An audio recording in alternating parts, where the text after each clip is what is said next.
Selamat malam saudara-saudara semua. Terima kasih sudah mengundangku ke tempat ini. Ini pertama kali saya ada di forum ini. Semoga ini menjadi penyelenggaraan Tuhan yang mempersatukan kita dalam sebuah devosi yang kita geluti bersama, yang kita layani bersama, yakni kerahiman ilahi.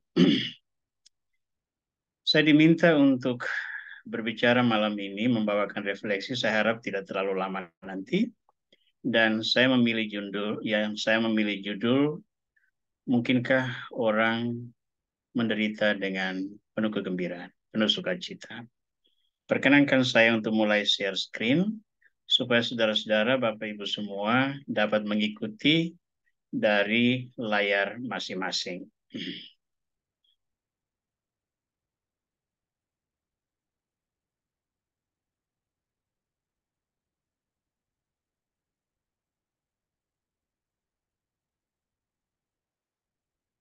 Ya.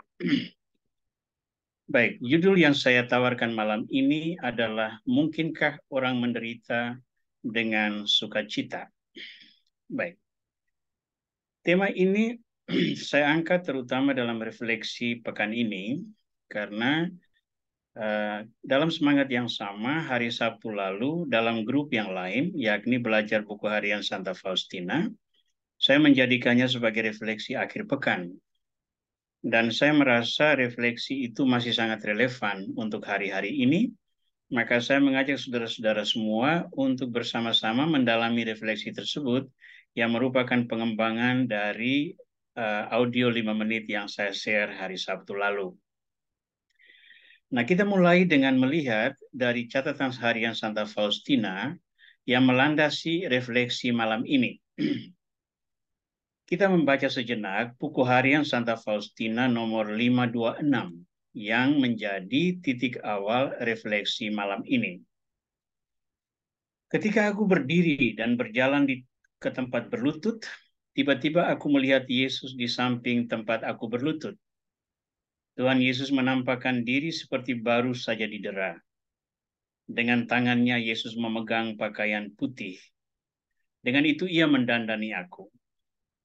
Sebuah tali ia lilitkan pada pingkangku dan kemudian ia mengenakan padaku mantel merah seperti yang pernah ia kenakan dalam sengsaranya. Ia memasang pada kepalaku sebuah kerudung dengan warna yang sama dan ia berkata kepadaku, "Beginilah engkau dan teman-temanmu akan didandani. Hidupku sejak lahir sampai mati di salib akan menjadi model bagimu. Tataplah aku dan hiduplah menurut apa yang engkau lihat. Aku ingin agar engkau membenamkan diri lebih dalam di dalam rohku dan memahami bahwa aku lemah lembut dan rendah hati." Baik, dari catatan 526 ini, untuk refleksi malam ini, saya menggarisbawahi dua segmen penting yang bagi saya menjadi inti dari permenungan kita malam ini. Yang pertama adalah catatan Santa Faustina. Kemudian ia mengenakan padaku mantel merah, seperti yang pernah ia kenakan dalam sengsaranya. Ya. Perhatikan kata mantel merah, karena itu akan berperanan dalam refleksi kita. Kemudian poin kedua adalah kata-kata Yesus kepada Santa Faustina. Hidupku sejak lahir sampai mati di salib akan menjadi model bagimu. Nah, kedua catatan ini, mantel merah dan model, itu berada dalam buku harian nomor 526, dan itu memiliki satu makna yang menurut saya berbicara sangat kuat, terutama kepada para devosan kerahiman ilahi pada khususnya, dan umat Allah pada umumnya, bahwa kita semua selalu harus berada bersama Kristus. Karena ia menderita ketika diadili dan diolok-olok dianiaya oleh para serdadu Roma dan dikenakan kain mantel merah, dan hidupnya itu harus menjadi model bagi umat beriman hingga hari ini. Nah, dari kedua catatan ini, saya coba mengambil paralelnya dari kitab suci apa yang berbicara tentang mantel merah, kemudian tentang model. Dalam Injil Matius bab 27, ayat 27 sampai 30 kita membaca. Jadi kutipan Alkitab ini saya ambil dari Alkitab terjemahan baru Deuterokanonika yang baru diluncurkan awal tahun ini. Ya, jadi kalau di Alkitab lama itu disebut jubah ungu, ya. Dan sekarang sudah diperbaiki karena memang arti sebetulnya adalah merah. Kemudian serdadu-serdadu gubernur membawa Yesus masuk ke istana gubernur, lalu memanggil seluruh pasukan berkumpul sekeliling Yesus. Mereka menanggalkan pakaiannya dan mengenakan jubah merah kepadanya. Mereka menganyam sebuah mahkota duri dan menaruhnya di atas kepalanya, lalu memberikan dia sebatang bulu di tangan kanannya. Kemudian mereka berlutut di hadapannya dan mengolok-olok dia, katanya, "Salam, hai Raja orang Yahudi." Mereka meludahinya dan mengambil bulu itu, lalu memukulkannya ke kepalanya. Perhatikan bahwa Yesus diberi jubah merah untuk mengganti pakaiannya yang sebenarnya. Jubah merah itu sebetulnya adalah toga atau mantel yang dipakai oleh para tentara Romawi yang sama sekali tidak menaruh penghargaan terhadap orang-orang Israel, apalagi Yesus sebagai terdakwa yang diadili. Maka mereka memakaikan jubah merah sebagai simbol penghinaan, simbol mengolok-olok dia, simbol penganiayaan. Itu makna mantel merah. Sekarang kita melihat model. Dalam Injil Yohanes, bab 15 ayat 18 sampai 20, kita menemukan kata-kata Yesus ini. "Jikalau dunia membenci kamu, ingatlah bahwa ia telah lebih dahulu membenci aku daripada kamu. Sekiranya kamu dari dunia, tentulah dunia mengasihi kamu sebagai miliknya. Tetapi karena kamu bukan dari dunia, melainkan aku telah memilih kamu dari dunia, sebab itulah dunia membenci kamu. Ingatlah apa yang telah kukatakan kepadamu. Seorang hamba tidaklah lebih tinggi daripada tuannya. Jikalau mereka telah menganiaya aku, mereka juga akan menganiaya kamu. Jikalau mereka telah menuruti firman-Ku, mereka juga akan menuruti perkataan." Model yang dikatakan Yesus atau diwahyukan Yesus kepada Santa Faustina itu ternyata adalah ini. Jikalau mereka telah menganiaya aku, mereka juga akan menganiaya kamu. Ya. Dalam ilustrasi gambar di kanan atas, kita melihat Petrus disalibkan dengan kepala ke bawah. Penganiayaan salib oleh Yesus sekarang dialami oleh para muridnya. Bagi kita, penganiayaan itu juga tetap berjalan dalam model salib-salib yang lain, yang tetap kita alami sebagai sebuah penghinaan, penderitaan, penolakan, dan berbagai kesakitan lain yang membahasakan bahwa kita mengambil bagian dalam salib Yesus Kristus. Nah, sekarang kita melihat 4 hal ini. 2 poin dari catatan Santa Faustina dan 2 poin dari kitab suci. Yang pertama sekali, Santa Faustina mengatakan demikian. "Kemudian ia mengenakan padaku mantel merah, seperti yang pernah ia kenakan dalam sengsaranya. Lalu, beginilah engkau dan teman-temanmu akan didandani. Hidupku sejak lahir sampai mati di salib akan menjadi model bagimu." Kedua segmen yang diucapkan oleh Santa Faustina dalam buku harian nomor 526 ini, kita paralelkan dengan 2 kutipan dari Injil Matius 27-28 dan Injil Yohanes bab 15 ayat 20. Mereka menanggalkan pakaiannya dan mengenakan jubah merah kepadanya. Kemudian, jikalau mereka telah menganiaya aku, mereka juga akan menganiaya kamu. Mantel merah dan model sama-sama berbicara tentang penderitaan Yesus Kristus. kita melihat keempat segmen ini sebagai sebuah kesatuan yang menjadi titik awal refleksi kita malam ini. Mungkinkah orang menderita dengan penuh sukacita? Ya. Nah, dari empat segmen ini, kita berkesimpulan bahwa memanggul salib bersama Kristus itu kewajiban iman yang tidak dapat dihindari. Jika seseorang telah percaya pada Kristus, maka salib itu tidak terpisahkan. Menolak memikul salib berarti dia bukan seorang Kristiani yang sejati. Nah, memanggul salib inilah yang kita sebut hari ini sebagai salib para devosan kerahiman ilahi. Atau lebih cepat, lebih tepat, salib para rasul kerahiman ilahi. Oleh karunia kepada Santa Faustina, kita yang mendalami dipanggil untuk menjadi rasul kerahiman ilahi. Dan kita terima itu sebagai sebuah salib. Salib ini kewajiban pokok yang harus selalu melekat pada hati setiap apostolat rasul kerahiman ilahi. Memanggul salib bersama Kristus itu kewajiban yang tak dapat dihindari. Nah, persoalan sekarang adalah, sungguhkah para devosan itu telah siap memanggul salib? Atau kita ini sebetulnya hanya sekedar orang yang berbicara tentang salib, mengaku-ngaku rela memikul salib, tetapi kita sesungguhnya tidak siap untuk memikul salib. Ya. Maka pada bagian ini kita coba mendalami para devosan kerahiman ilahi dan salib. Itu kira-kira posisi kita seperti apa? Baik. Mari kita lihat sejenak makna salib di dalam sejarah, dalam perjanjian lama, dan kemudian dalam perjanjian baru. Sebagai medium untuk memahami atau mengambil kesimpulan, mungkinkah orang menderita dengan penuh sukacita?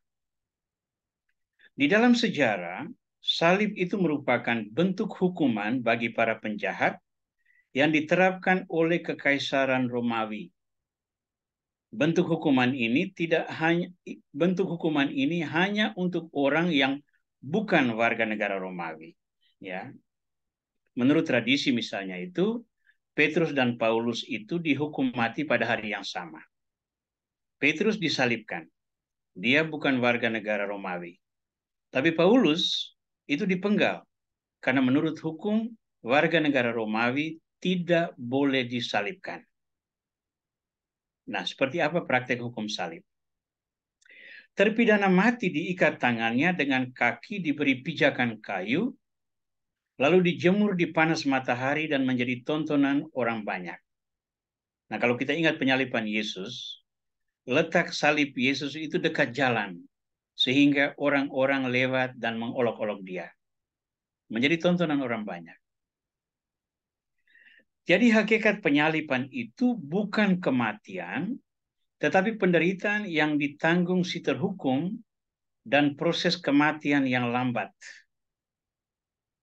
Karena itu, si terhukum biasanya berharap agar kematian segera datang, agar dia segera terbebas. Pertanyaan kita, mengapa Yesus cepat sekali matinya? Dia disalibkan siang, jam 3 sore itu sudah meninggal. Karena Yesus tangannya bukan diikat, tapi dipaku. Tangan dan kakinya dipaku. Dan itu menguras banyak darah. Apalagi dia sudah dianiaya, dia sudah dicambuk sebelumnya. Maka ketahanan tubuh Yesus sudah sangat lemah.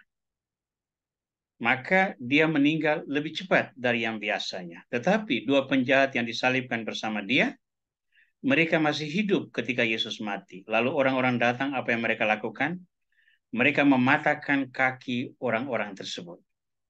Menurut temuan kedokteran, ketika seseorang disalib, kaki itu menjadi tumpuan untuk mengambil nafas.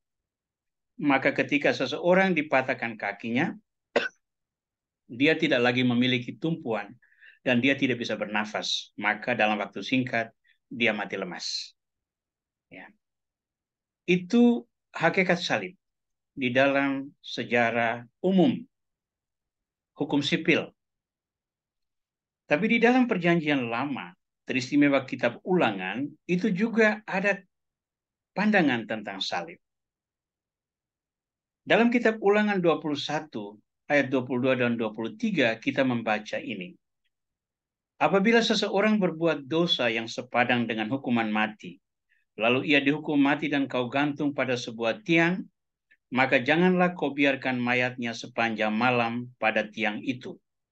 Tetapi engkau harus menguburkan dia pada hari itu juga, sebab seorang yang digantung terkutuk oleh Allah. Nah, sekarang bisa paham kan? Kalau Yesus yang mati itu dengan cepat diturunkan oleh Yosef dari Arimatea, lalu segera dikuburkan pada saat itu juga, tanpa proses rempah-rempah dan sebagainya. Karena persepsi orang Yahudi, orang yang digantung, itu terkutuk di hadapan Allah, dan orang yang terkutuk di hadapan Allah itu menajiskan hari Sabat. Itu pandangan orang Yahudi. Sekarang kita lihat pandangan orang Kristiani. Dalam surat Paulus kepada umat di Galatia, bab 3 ayat 13-14, kita menemukan pandangan ini. Kristus telah menebus kita dari kutuk hukum Taurat dengan jalan menjadi kutuk karena kita. Sebab ada tertulis, terkutuklah setiap orang yang digantung pada tiang kayu. Tujuannya ialah, supaya di dalam Kristus Yesus berkat Abraham sampai kepada bangsa-bangsa lain. Sehingga melalui iman, kita menerima roh yang telah dijanjikan itu. Jadi kematian Kristus itu justru menebus kita dari kutuk hukum Taurat tadi itu. Bahwa orang yang digantung pada tiang kayu itu dikutuk Tuhan. Itu dalam kitab Ulangan tadi. Nah, pandangan ini justru dibalikan oleh Kristus.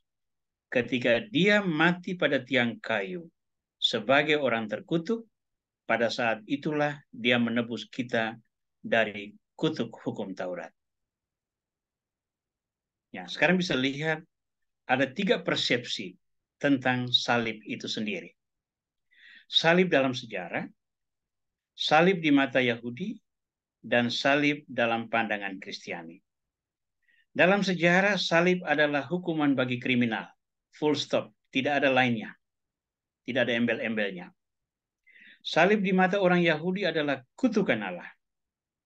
Salib dalam pandangan Kristiani adalah pembebasan dari kutukan Taurat. Jadi masing-masing ada memiliki maknanya tersendiri. Nah, walaupun ketiga-tiganya ini memiliki makna berbeda dan cenderung kita mengadopsi pandangan positif dari surat Paulus kepada umat di Galatia, tetap salib itu membahasakan penderitaan. Itu kita tidak bisa menghindar.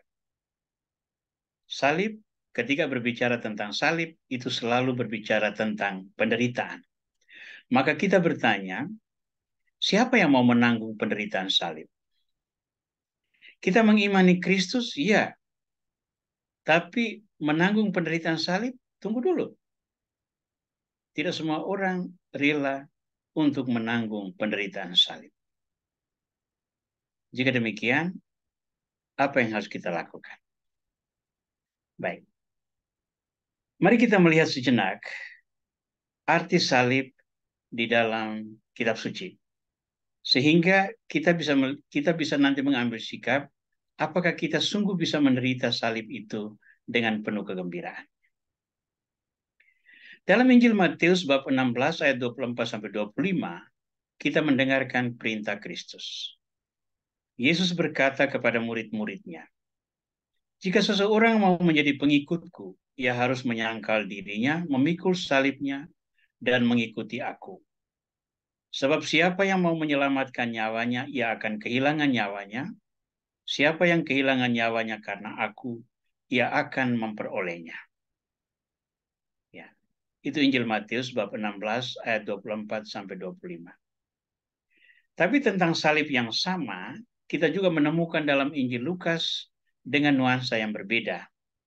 Bab 14 ayat 25-27. Pada suatu kali banyak orang berduyun-duyun mengikuti Yesus dalam perjalanannya. Ia berpaling dan berkata kepada mereka, "Jikalau seseorang datang kepadaku dan ia tidak membenci ayahnya, ibunya, istrinya, anak-anaknya, saudara-saudaranya laki-laki atau perempuan, bahkan nyawanya sendiri, ia tidak dapat menjadi muridku. Siapa saja yang tidak memikul salibnya dan mengikuti aku, ia tidak dapat menjadi muridku." Hal yang sama, tapi diungkapkan dengan cara berbeda. Jika seseorang mau menjadi pengikutku, ia harus menyangkal dirinya, memikul salibnya dan mengikuti aku. Begitu kata dalam Injil Matius, dalam Injil Lukas, secara negatif. Siapa saja yang tidak memikul salibnya dan mengikuti aku, ia tidak dapat menjadi muridku. Nah, dari dua perintah Yesus ini, saya membuat dua perbandingan. Salib seperti apa yang diderita kalau para murid mengikuti perintah Yesus yang diungkapkan dalam dua konteks yang berbeda ini. Dalam Injil Matius, bab 16 ayat 24-25, kita menemukan dua hal ini. Penderitaan biologis dan penderitaan psikologis. Biologis karena dia memikul salib, itu berat. Psikologis karena dia mengalami tekanan. Ya, mengalami tekanan. Dalam Injil Lukas bab 14 ayat 25-27 itu diperlebar. Di sana ada penderitaan psikologis, ya, tetapi ada juga penderitaan sosiokultural. Karena seseorang harus membenci ayahnya, ibunya, istrinya, saudara-saudaranya laki-laki, saudara-saudaranya perempuan, bahkan nyawanya sendiri. Ya, tentu saja kita tidak bisa melihat membenci ini dalam pandangan dalam arti yang biasa. Ini harus didalami tersendiri. Mungkin nanti ikut pendalaman kitab suci ya, untuk melihat dengan baik makna membenci menurut Injil Lukas 14:25-27 ini. Ya. Nah, penderitaan salib itu menyentuh badan kita, menyentuh psikologi kita, tapi juga menyentuh relasi keluarga, relasi dengan sesama, dan sebagainya. Nah, salib-salib ini, kalau kita sebut memanggul salib itu adalah bagian integral dari hidup para murid Yesus, maka ketika mengikuti Yesus menjadi muridnya, seseorang itu harus siap untuk menanggung penderitaan ini. Penderitaan secara ragawi, penderitaan secara batiniah, dan penderitaan secara sosial budaya. Tidak ada salib tanpa penderitaan. Semua penderitaan selalu ada. Maka kita mengangkat pertanyaan ini. Jika salib adalah ukuran layak tidaknya seorang murid Tuhan, bagaimana cara kita menanggapi penderitaan salib? Fair tidak menjadi murid seorang penyelamat untuk menderita? Apakah itu masih tetap menarik? Apakah kita yang selama ini mengatakan siap memikul salib itu sungguh-sungguh siap menderita? Atau itu hanya menjadi semacam slogan yang lahir di mulut, tetapi sesungguhnya tidak betul-betul kita hayati? Nah, untuk membangun persepsi yang benar, bisa memikul salib bersama Kristus, kita perlu melihat makna salib itu dari sisi yang berbeda. Ya, melihat dari sudut pandang yang berbeda. Nah, untuk renungan kita malam ini, saya menawarkan 3 sudut pandang yang berbeda tersebut. Kita mulai dengan yang pertama. Salib adalah kehidupan. Salib adalah kehidupan tertera di dalam surat Paulus kepada umat di Roma, bab 6 ayat 5-8. Jika kita telah menjadi satu dengan apa yang serupa dengan kematiannya, kita juga akan menjadi satu dengan apa yang serupa dengan kebangkitannya. Karena kita tahu bahwa manusia lama kita telah turut disalibkan, supaya tubuh dosa kita hilang kuasanya, agar jangan kita menghambakan diri lagi kepada dosa. Sebab siapa yang telah mati, ia telah bebas dari dosa. Jadi, karena kita telah mati dengan Kristus, kita percaya bahwa kita akan hidup juga dengan Dia.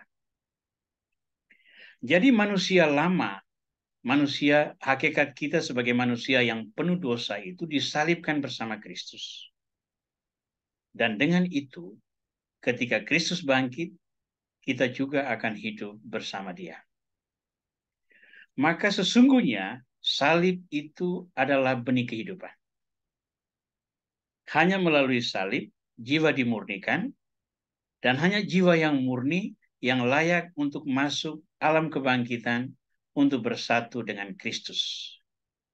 Maka untuk meraih kehidupan ini, seorang Kristiani memang harus melewati jalan salib itu. Karena salib adalah kehidupan. Arti kedua, salib adalah kekuatan dan hikmat. Ini besok pada waktu Pesta Salib Suci, tanggal 14 September, ini akan jadi bacaan kedua. Mohon hadir di gereja dan dengarkan ya.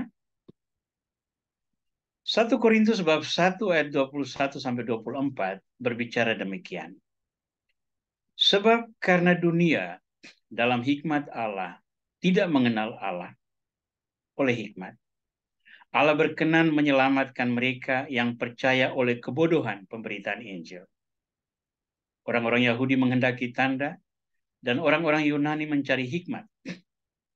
Tetapi kami memberitakan Kristus yang disalibkan. Untuk orang-orang Yahudi suatu batu sandungan, dan untuk orang-orang bukan Yahudi suatu kebodohan. Tetapi untuk mereka yang dipanggil, baik orang Yahudi maupun orang bukan Yahudi, Kristus adalah kekuatan Allah dan hikmat Allah. Nah, siapa Kristus?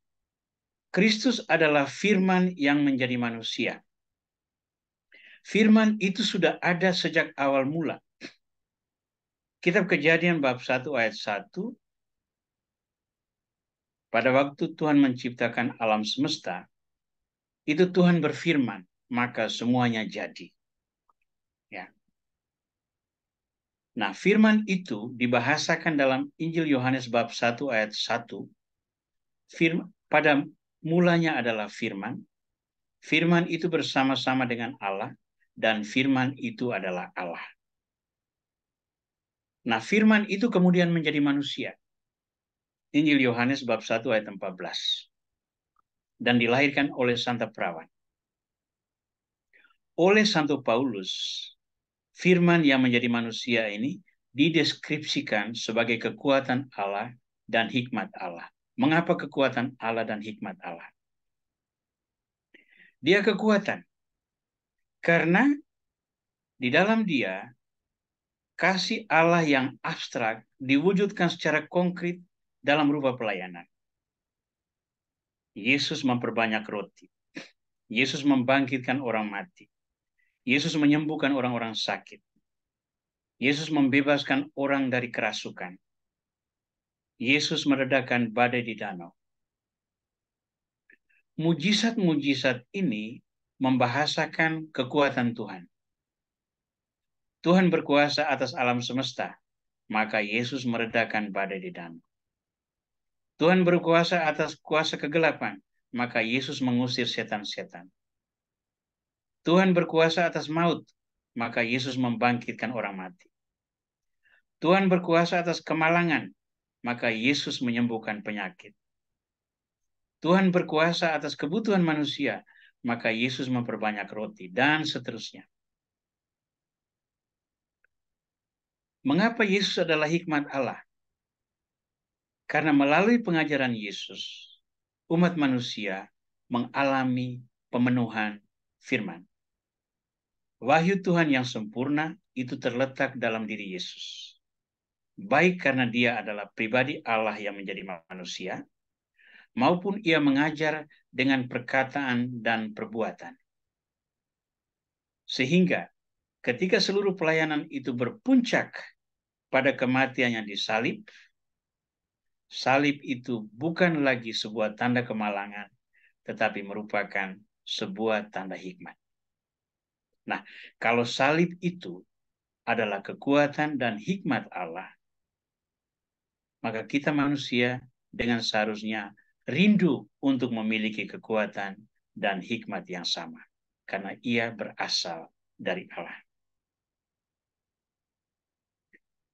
Makna ketiga, salib adalah anugerah panggilan. Dalam surat pertama Petrus, bab 2 ayat 19-21, kita menemukan kutipan ini. Sebab adalah anugerah jika seseorang karena sadar akan kehendak Allah menanggung penderitaan secara tidak adil. Sebab dapatkah disebut pujian jika kamu sabar menderita pukulan karena kamu berbuat dosa?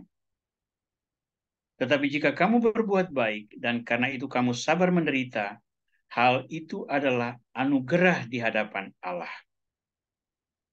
Sebab untuk itulah kamu dipanggil, karena Kristus pun telah menderita untuk kamu dan telah meninggalkan teladan bagimu, supaya kamu mengikuti jejak langkahnya. Nah, sekedar catatan, dalam Alkitab lama yang kita pegang selama ini, kata anugerah itu diterjemahkan sebagai kasih karunia. Dalam terjemahan baru yang baru diluncurkan beberapa bulan lalu, kasih karunia diubah menjadi kata anugerah. Maknanya tetap sama, tetapi kata anugerah lebih populer sekarang. Nah, ketika salib adalah anugerah, salib itu menjadi alasan mengapa seseorang menjalankan firman Tuhan. Nah, apa yang dikatakan firman Tuhan? Dalam khotbah di bukit, Yesus berbicara tentang 8 sabda bahagia. Dia antara lain mengatakan begini. Berbahagialah kamu yang dianiaya karena kebenaran. Bersukacitalah. Nah, dianiaya karena kebenaran. Karena itu orang layak untuk bersukacita. Santo Petrus memberi alasan. Seseorang hanya bisa bersukacita ketika dia dianiaya karena kebenaran, ketika dia melakukan hal yang benar, tetapi dia menanggung penderitaan karena ada ketidakadilan.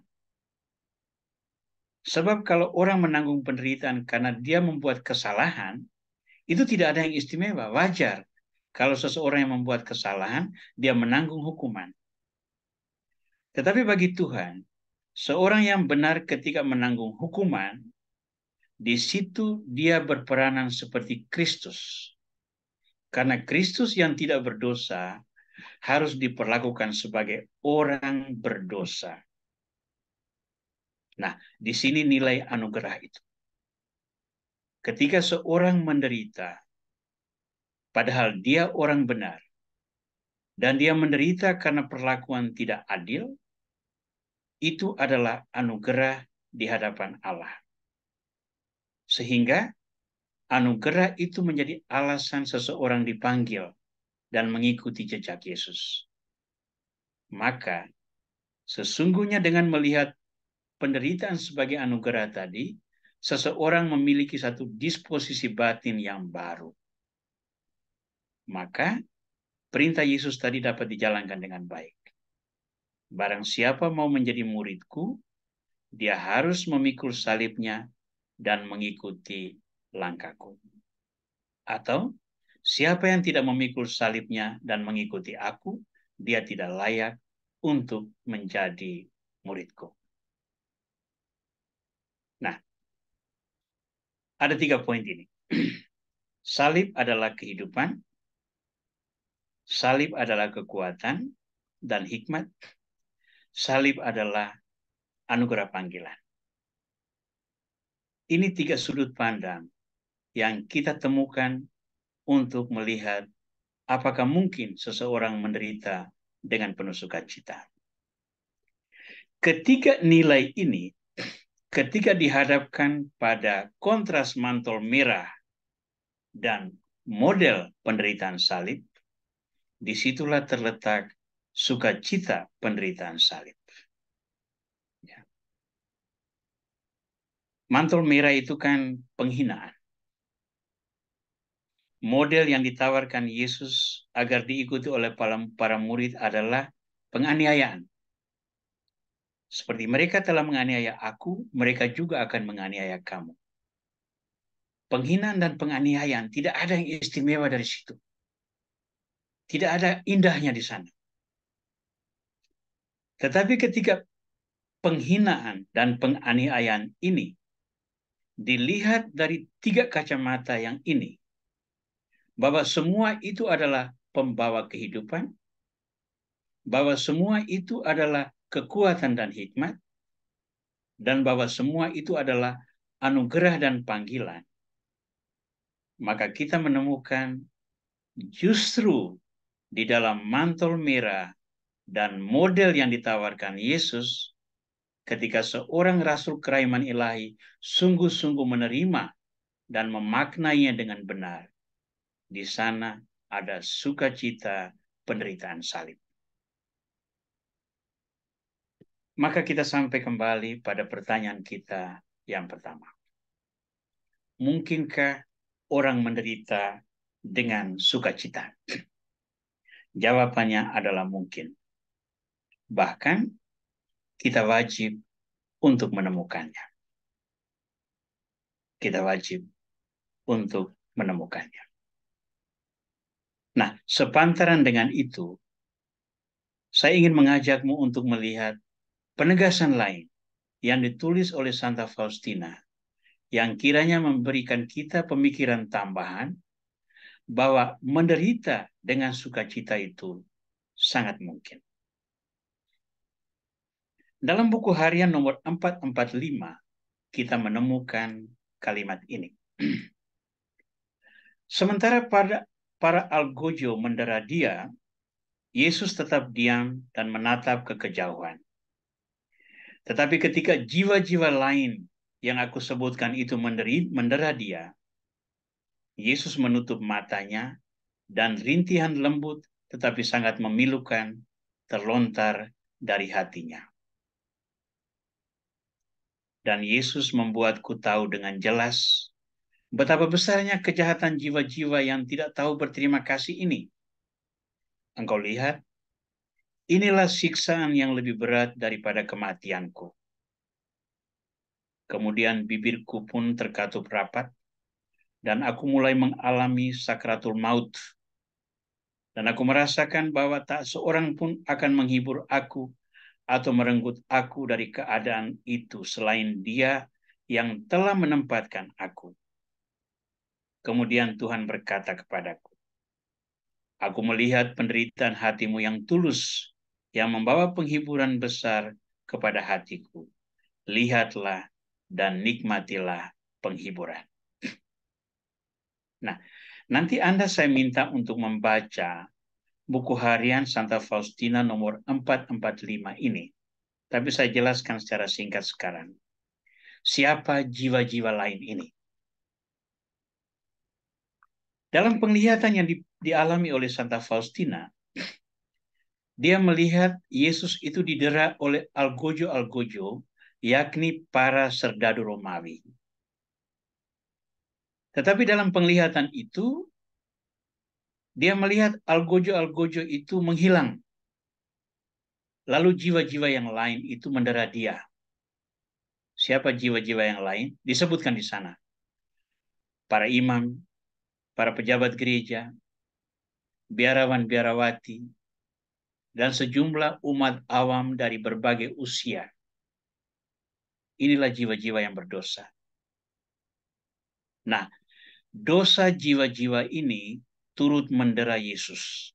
Dan untuk Yesus, penderitaan itu lebih berat daripada kematianku. Maka Santa Faustina mengalami penderitaan batin yang luar biasa. Karena dia menyaksikan penderitaan Yesus yang berkelanjutan. Kalau dulu di Israel, dia diadili oleh orang Israel, didera oleh tentara Romawi karena ketidaktahuan. Sekarang ini dia didera oleh dosa orang-orang yang dengan seharusnya menuntun pribadi lain untuk lebih melihat jalan kebenaran dan hidup, yakni Yesus Kristus. Nah, sekarang bayangkan, Santa Faustina itu seorang yang selalu membuat pengakuan dosa, selalu mendengar nasihat dari para superiornya, selalu menghargai umat-umat yang lain yang dia doakan. Lalu dalam penglihatan itu, dia melihat ada imam, ada biarawan-biarawati, dan ada umat yang turut mendera Yesus. Maka dia menderita. Tapi apa yang Tuhan katakan? Aku melihat penderitaan hatimu yang tulus, yang membawa penghiburan besar kepada hatiku. Lihatlah dan nikmatilah penghiburan. Dengan kata lain, penderitaan Yesus itu justru menjadi penghiburan bagi Santa Faustina. Maka sekali lagi, mungkinkah orang menderita dengan sukacita? Jawabannya adalah mungkin, dan kita wajib untuk menemukannya. Terima kasih untuk teman-teman sekalian, untuk seluruh perhatian dan kesabaran mendengarkan pemaparan dan renungan singkat malam ini. Semoga sedikit menambah khasana rohania masing-masing, dan saya berharap agar Anda terus mendalami tema-tema ini sampai menemukan pesan-pesan baik dari buku harian Santa Faustina dan terutama dari kitab suci, sehingga semua itu menjadi kekayaan pribadi yang dapat Anda sharingkan kepada sesama lain yang juga dalam pesiaran ini mencari terang untuk menemukan terang sejati, yakni Yesus Kristus. Tuhan memberkati semua. Amin. Terima kasih Romo Aurelius untuk renungan dari BHF tadi dan juga banyak dikaitkan dengan kitab suci ya Romo. Itu Ya. sangat memberikan kita satu wawasan iman yang baru dan sangat dalam sekali. Saya tadi kalau bahasa Jermannya bilang manteng Romo. Manteng nggak berkedip ngeliatin Romo ya karena pengajarannya sangat bagus sekali. Ya, Romo, biasanya kita akan lanjut dengan tanya jawab Romo. Di Boleh, sini saya persilakan. bagaimana kalau kita buka untuk 3 pertanyaan dulu ya Romo ya? Ya, silakan. Ya, sebelumnya saya lihat di chat sepertinya tidak ada di chat ya. Jadi mungkin Bapak Ibu, teman-teman boleh langsung silahkan unmute. Sudah bisa belum Pak Gunawan unmute sendiri? Sudah bisa ya? Oke, sip, mantap. Silakan teman-teman kita bertanya karena tema kita pada malam hari ini permenungannya seumur hidup ya Romo ya. Mungkinkah orang menderita dengan sukacita? Tapi Tentu. kita udah banyak dapat tipsnya dari Romo dan juga satu dasar imannya dari kitab suci. Jadi kita makin mantap ya Romo ya. Ya, Silakan semoga teman-teman. demikian ya. Iya, silakan teman-teman langsung aja di unmute dan langsung aja bertanya. Oke, Ibu Silva, silakan. Malam Romo. Romo, Salam. saya mau tanya kriteria penyalipan itu apa Romo? Jadi misalnya, apakah misalnya dimintakan tolong untuk pelayanan ini atau apa gitu? Contohnya penyalipan dalam kehidupan sehari-hari kita apa Romo? Thank you Romo. Sesungguhnya setiap bagian dari hidup kita sebagai orang Kristen itu bagian dari salib. Ya, salib itu jangan selalu harus dihubungkan dengan penderitaan, tetapi perjuangan. Mengapa demikian? Hidup sebagai orang Kristiani itu sangat demanding, sangat menuntut disiplin. Kita harus mampu mengendalikan diri. Kita harus menahan diri sementara dunia di sana menawarkan begitu banyak cara untuk memenuhi hasrat kemanusiaan kita. Jadi pengendalian diri itu sendiri sudah merupakan salib. Tetapi apakah kita menderita atau tidak, itu sangat bergantung pada disposisi batin kita. Kalau seandainya kita memandang tawaran dunia, lalu kita berjuang untuk mengabaikan tawaran dunia itu, sambil dipenuhi rasa kasihan diri, waduh sayang ya, mengapa saya harus ikut Yesus, semua ini saya tidak bisa nikmati. Nah itu salib yang tidak kira-kira itu. Tetapi kita melihat sebagai cara untuk memprioritaskan satu nilai yang jauh lebih besar, maka pada akhirnya pengendalian diri itu justru dilihat sebagai kegembiraan. Aduh syukur, saya bisa mengendalikan diri ini, sehingga saya tidak bisa seperti itu. Nah, tidak usah terlalu pikir terlalu jauh, seperti misalnya, saya kalau mau masuk surga ingin melihat Yesus dalam kemuliaan terang sejati, saya juga ingin dipenuhi sinar-sinar dan sebagainya. Itu kan imajinasi rohania yang indah sekali. Tetapi kita lihatlah dalam ukuran manusiawi biasa. Kita ini manusia yang bermartabat, punya harga diri. Badan dan tubuh kita itu anugerah Tuhan. Ada keanggunan di sana. Kita ini anggun loh. Kenapa? Karena kita diciptakan menurut gambar dan rupa Tuhan. Nah, kalau Anda membuka kitab Kejadian dan memperhatikan karya penciptaan, semua makhluk diciptakan Tuhan, sesudah itu Tuhan mengatakan apa? Tuhan melihat segala sesuatu itu baik adanya. Tapi sesudah menciptakan manusia, apa yang terjadi? Tuhan melihat bahwa ciptaannya itu, yaitu manusia, amat sangat baik adanya. Keanggunan ini, apakah kita harus gadaikan demi berhamba pada nilai-nilai dunia? Nah, kalau keanggunan ini kita pertahankan, itulah disiplin. Maka mempertahankan keanggunan hakikat diri kita, kita akan berhadapan dengan banyak perlawanan, penolakan, cemoohan, kritikan, tertawaan, dan sebagainya. Itulah salib kita. Ya. Jadi definisikan salib praktis bisa menyentuh aspek apapun yang kita hidupi selama kita ini adalah orang Kristiani. Maka jangan pisahkan salib dari hidup sebagai orang Kristiani. Ya, salib bukan berarti kalung salib yang selalu kita pakai gaya-gaya, ya, atau ukiran salib yang mahal yang kita gantung di rumah, atau stiker yang kita pasang di mobil sebagai penanda. Tapi salib yang pokok itu adalah membiarkan diri dikendalikan oleh Yesus yang sudah menderita demi keselamatan kita. Nah, dikendalikan oleh Yesus ini adalah jalan yang sangat menuntut korban diri kita. Pada tahap itu, ada banyak orang Kristiani yang tidak sanggup memenuhinya, termasuk diri saya. Dalam banyak hal, kita justru mengingkari salib. Begitu ya kira-kira, Ibu? Baik, Romo, terima kasih. Semoga Ibu siapa tadi ya? Ibu Julia ya? Sudah bisa memahami ya Bu, bahwa kriteria salib itu Romo tadi menjelaskan dengan dalam bahwa kriterianya itu luas. Aspek apapun yang kita hidupi itu bisa jadi salib ya Romo ya, Ya, segala bisa. aspek dalam Bisa, kehidupan kita.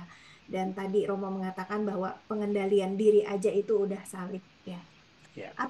Apakah penyakit termasuk pikul salib Romo? Nah, ini Ya. dari JKK Ya. iPhone, nggak ada namanya dari Termasuk iPhone. pikul salib. Karena penyakit itu adalah sebuah nilai minus di dalam kehidupan raga kita yang diciptakan Tuhan sebagai satu ciptaan yang sempurna. Maka mungkin orang bertanya, penderita kanker itu menderita banget ya, dan penderitaan itu lama. Kenapa sih Tuhan bisa biarkan orang menderita salib yang begitu hebat? Sementara orang lain jalan-jalan tiba-tiba jatuh mati, gampang banget dia. Salibnya tidak ada. Langsung bertemu Tuhan. Nah, kalau bertanya mengapa Tuhan beri dia salib, berat dan saya tidak, itu saya tidak punya jawaban. Ya, saya tidak punya jawaban. Dan bertanya, mencari sana kemari, mengapa Tuhan beri saya salib ini dan mengapa tidak yang lain? Seorang imam sekudus apapun, seorang biarawati sekudus apapun, seorang bapak ibu pendoa seteguh manapun, dia tidak akan bisa memberi sebuah jawaban yang pasti. Mengapa salib ini ada pada orang itu dan mengapa salib ini ada pada orang ini. Yang kita miliki adalah kemampuan untuk mengintegrasi salib kita ke dalam salib Yesus. Tawaran saya 3 nilai tadi itu. Melihat salib dari sudut pandang yang berbeda. Tetapi itu bukan 3 kebenaran mutlak. Tidak. Ada begitu banyak makna lain yang bisa kita temukan di dalam kitab suci. Buku harian Santa Faustina itu memberi kita 1000 catatan di sana. Tapi jangan berhenti di situ. Jangan berhenti di buku harian Santa Faustina. Bukalah kitab suci untuk melihat apa yang dilakukan Yesus. Apa Tuhan berbicara kepada kita. Dan kita akan melihat satu koherensi yang sangat indah antara kekayaan mistik Santa Faustina dengan pewahyuan universal di dalam kitab suci. Titik temu kedua ini yang memperkaya kita hari ini. Ya, sehingga saya selalu katakan begini. Kita boleh meninggalkan Santa Faustina, tapi tidak boleh meninggalkan Yesus. Kita boleh meninggalkan buku harian Santa Faustina, tapi kita tidak boleh meninggalkan kitab suci. Karena pada akhirnya, yang menentukan bagaimana kita hidup, bergerak, dan merasuk adalah Tuhan. Santa Faustina hanya satu model yang bisa diabaikan kalau sudah tidak relevan. Ya, baik Romo, terima kasih. Romo ada yang raise hand, Yohan. Pak Yohan, ini pertanyaan terakhir ya teman-teman ya. Silahkan Pak Yohan langsung unmute. Terima kasih, Bu. Malam, Romo. Saya mau tanya. Selamat malam, Pak Kalau Yohan. ya ini penderita salib dalam arti penderitaannya, Iya. baik penyakit, mungkin kesulitan dalam keluarga, kesulitan ekonomi. Eh, Kalau dirasa yang menjadi masalah kan sebenarnya bukan istilahnya masalah tersebut atau penyakit tersebut, tapi kalau lama berkepanjangan dan kalau cuma mungkin setahun, 2 tahun, tapi kan ada yang menunggu sampai 1 dekade, 2 dekade gitu, nggak selesai. Istilah apa, sudah jatuh ketipan tangga dilindas sama Metro Mini gitu. Habis itu masih ditabrak sepeda gitu. Ini bagaimana gitu, Romo, cara lalu orang menjadi berputus asa gitu kan, kok Tuhan nggak mau tolong gitu, lalu kemudian apa Tuhan sudah nggak mau dengar atau Tuhan tidak peduli. Nah, lalu kan jadi seolah-olah ada godaan, kemarin saya pergi ke sini loh terus sembuh gitu. Saya menghadap Bapak ini loh terus beliau bisa kasih jalan keluar. Tapi ya beliau ini mohon maaf katakanlah bukan dari gereja gitu, dari aliran kepercayaan yang lain. Nah, itu bagaimana, Romo? Apakah memang Tuhan memberikan jalan keluar lewat kepercayaan yang lain atau bagaimana? Tapi lewat kepercayaan sendiri seolah-olah nggak ada jalan keluar. Ya. Terima kasih, Romo. Oke. Baik, sekali lagi seperti yang saya katakan tadi, kalau sudah sampai perkara ini, apakah Tuhan tolong atau tidak tolong, itu saya tidak bisa memastikan. Ya, saya hanya memegang keyakinan bahwa Tuhan memberikan kepada setiap orang salib yang bisa dipikul. Bahwa orang sangat menderita oleh penyakitnya yang berkepanjangan. Saya banyak mengurus orang sakit selama saya dulu bertugas di Surabaya dan menghadapi orang-orang terutama penyakit kanker, apalagi yang misalnya kanker liver sudah metastasis, lalu ada saatnya kesakitan itu begitu hebat sampai painkiller pun tidak bermanfaat. Kita berdiri dekat orang-orang seperti ini lalu kita mau memberi kata penghiburan, sama sekali tidak make sense. Sama sekali tidak memberikan satu kekuatan. Saya menyaksikan bagaimana orang sakit seperti ini, penderita kanker stadium akhir yang menyangkali diri sebagai seorang yang menderita, menolak penderitaan. Tapi saya juga melihat ketika orang berdamai dengan penderitaannya, lalu dia menyiapkan diri untuk menerima penyelenggaraan Tuhan, penderitaan penyakitnya tidak berkurang, tapi disposisi batin orang itu berbeda. Perbedaan dalam disposisi batin membuat dia melihat penderitaannya dengan cara yang baru. Saya berikan sebuah contoh yang lain. Kanker terlalu berat, tapi ada seorang lain. Seorang bapak yang menurut dokter itu hidupnya sudah bisa dihitung. Berapa lama lagi dia akan masih bertahan. Lalu ditanya kepada dia, apa yang dia inginkan. Bapak ini ateis sebetulnya. Dia masih beragama pada waktu itu, tapi praktis dia ateis. Lalu dia bilang, saya dibaptis saja. Kenapa mau dibaptis? Loh, anak istri saya kan orang Katolik semua. Siapa tahu mereka benar. Kalau saya dibaptis kan, kalau nanti mati sesudah itu di sebelah, saya kan bisa bersama-sama mereka lagi. Saya dipanggil untuk datang membaptis. Saya sebetulnya baptis dengan separuh hati. Karena mendengar track record orang ini. Lalu, mujizat terjadi. Orang ini tidak jadi mati. Dokter-dokter kaget.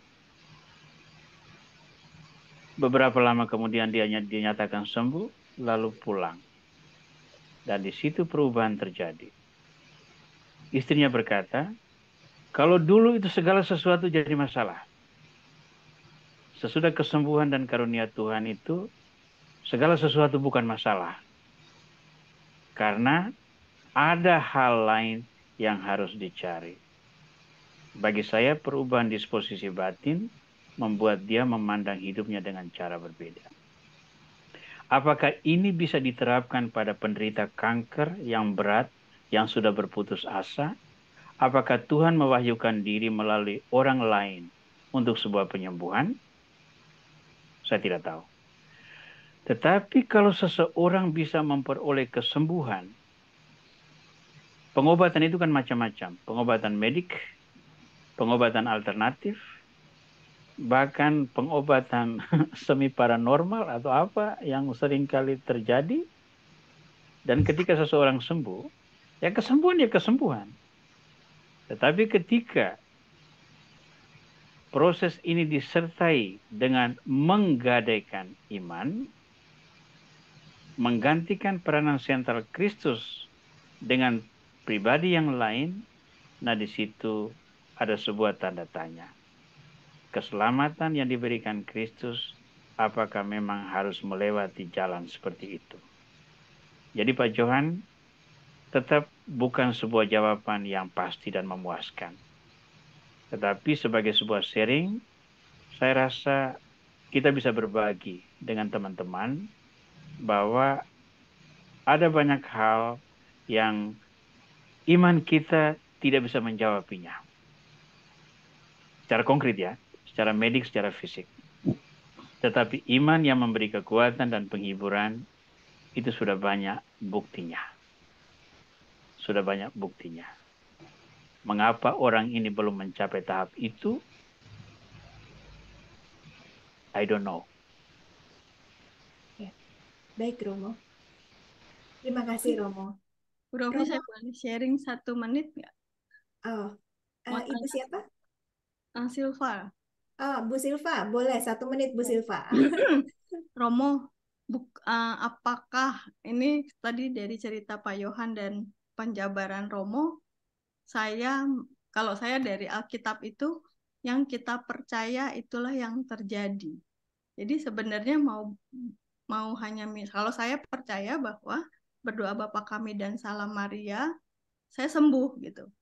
Dan itu yang saya alami bertahun-tahun. Saya belum pernah ke dokter, tidak pernah ke dokter gitu, tapi saya percaya dengan doa Bapa Kami dan Salam Maria saya sembuh. Hanya cukup istirahat aja, tapi sambil doa gitu. Itu gimana? Ya, itu syukurlah bahwa itu karunia untuk Ibu ya. Itu karunia yang diberikan Tuhan. Hanya itu tidak boleh menjadi standar, Bu ya. Karunia itu selalu berbeda-beda dari orang ke orang. Tuhan memberi karunia kepada orang ini tidak sama dengan karunia kepada orang ini. Kalau begitu Tuhan tidak adil dong. Ya, kalau kita memakai ukuran adil adalah sama rata dan sama rasa, maka Tuhan tidak adil. Tetapi ketika Tuhan memberi saya ini dan tidak kepada orang lain, berarti Tuhan tidak adil kepada mereka. Ya kan? Nah, itulah misteri iman. Karunia selalu diberikan menurut ukuran Tuhan. Maka kita berdoa, ya, jadilah kehendak-Mu. Ya. Bapa kami yang ada di surga, dimuliakanlah nama-Mu, datanglah kerajaan-Mu, jadilah kehendak-Mu. Nah, kehendak Tuhan itu yang terjadi. Ya, ya Bapa, kalau boleh piala ini berlalu daripadaku, tetapi bukan kehendakku, melainkan kehendak-Mu lah yang terjadi. Ya, 1 menit ya, Bu Ya, Rofi. amin. Ada satu orang tulis di WA chat ini bagus. Oh, ya. Kita ikut jam kerahiman ilahi jam 3, padahal sangat ngantuk dan suka dikatakan sok suci.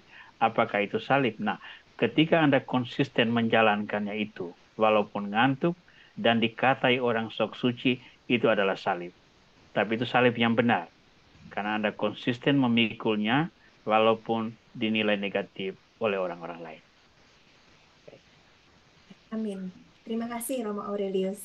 Iya, Romo menyambung Terima tadi. kasih Romo. Sama-sama Ibu.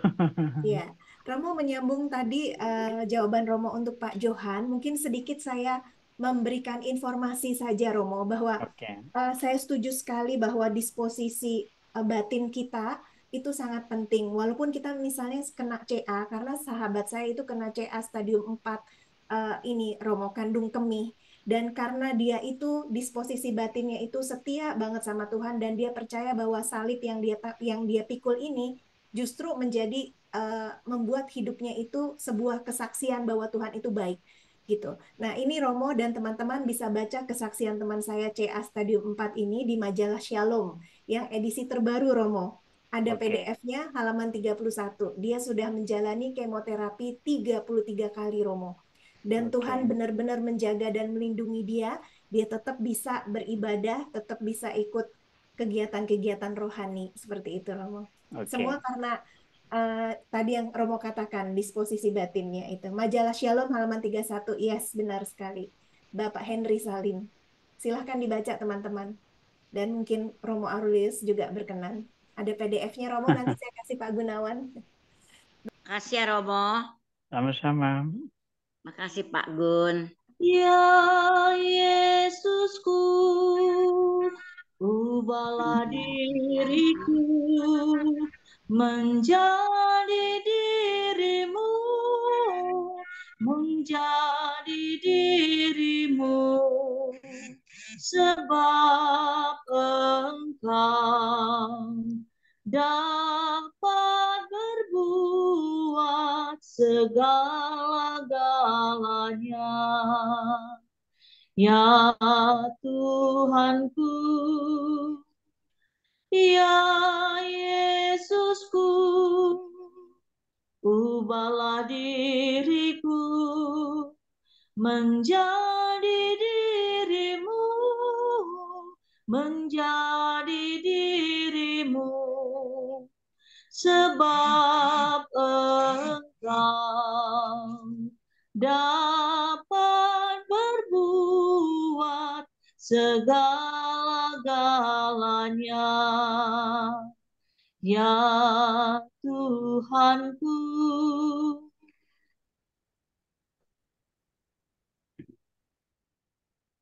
Marilah kita berdoa.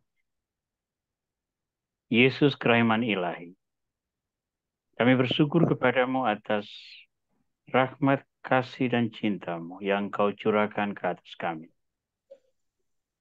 Kami bersyukur bahwa oleh kasih karuniamu, kami saling menopang satu sama lain untuk mewartakan kerahimanmu kepada sesama, agar dunia yang tak lagi ramah mengalami kembali belas kasih-Mu.